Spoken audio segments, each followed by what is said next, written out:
மறுநாள் காலை நித்யா விழித்தபோது அவளது தலை பாரமாக இருந்தது.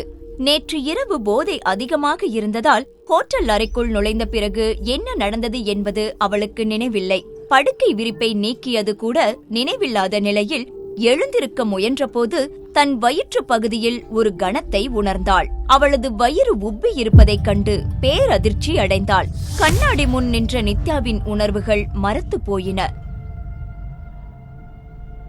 அவளது தோள்களிலும் முதுகிலும் விசித்திரமான தழும்புகள் இருந்தன. அவளது கனவில் கூட நினைக்க முடியாத ஒன்று மிக மோசமாக அந்த இரவு நடந்திருக்கிறது.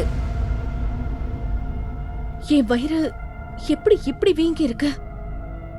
இந்த தழும்புகள்லாம் எப்படி வந்தது? நேத்து நைட்டு என்ன நடந்தது? எனக்கு எதுவுமே ஞாபகம் இல்லையே. ஒரே ராத்திரியில் நித்யா எப்படி கர்ப்பமானாள்? அவளுக்கு என்னதான் நடந்தது?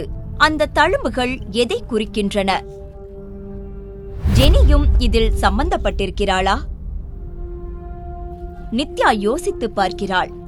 ஆனால் அவள் நினைவில் எதுவுமே இல்லை. என் போன் எங்க? முழு வீடியோவை பாக்கெட் FM தமிழ் யூடியூப் சேனலில் கண்டு மகிழுங்கள்.